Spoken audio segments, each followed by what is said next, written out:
A lot of developments related to ISIS terror today. With us to talk about this a little bit more, including the identity of Jihadi John, is Mac Thornberry. He's the chairman of the House Armed Services Committee. Mr. Chairman, thanks very much for joining us. What can you tell us about this guy, Jihadi John, now identified as Mohammed Emwazi? I don't have information other than what your reports indicate. What strikes me is that he is one person that apparently there is some more information about, but there are approximately 20,000 of them, foreign fighters that have gone to Iraq and Syria to join ISIS. So I think it's interesting as we dig down a little more on him or the guys that were arrested in New York, but we need to keep the scale of the problem in mind, that this is far bigger and far more dangerous, I think, than the administration or a lot of folks want us to believe.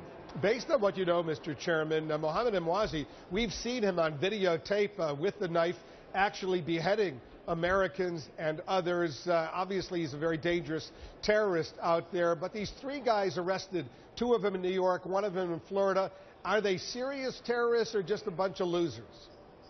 Well, and how far are you willing to let it go before you know? And that is the challenge. Here's what I think is so crucial is that intelligence information is the key.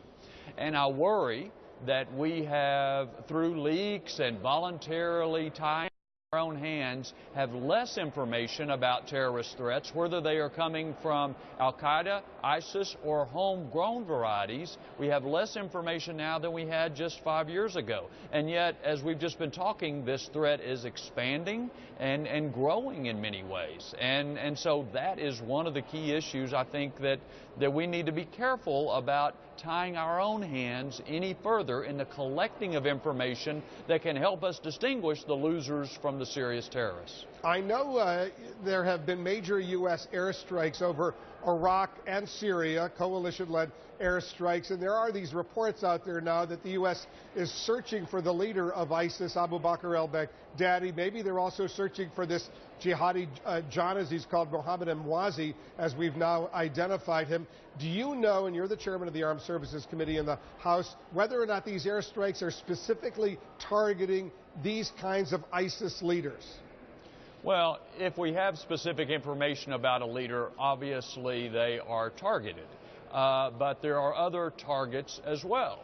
One of our big challenges, to go back to my previous point, is we have very limited intelligence on the ground to help us identify targets. And this whole controversy about, well, we can't have ground troops, the president even included that in his draft AUMF proposal that we just had a hearing on, but that limits our ability to gather information on the ground and target leaders, infrastructure, training camps, and that sort of thing. And that's necessary to be effective. I want you to listen to James Clapper. He's the Director of National Intelligence. He was testifying up on Capitol Hill today. Listen to what he said. When the final counting is done, 2014 will have been the most lethal year for global terrorism in the 45 years such data has been compiled. All right, he sounds pretty ominous. It sounds like it's going from bad to worse. Your analysis? No, I think he's right. By any objective measure of the statistics, there are more terrorist groups, more terrorist fighters, more terrorist attacks, more people who have died from terrorist attacks around the world in last year than there have been before. And the question is, are we going to be serious about coming up with a strategy to push back, not just against this organization or that organization, but against the whole movement?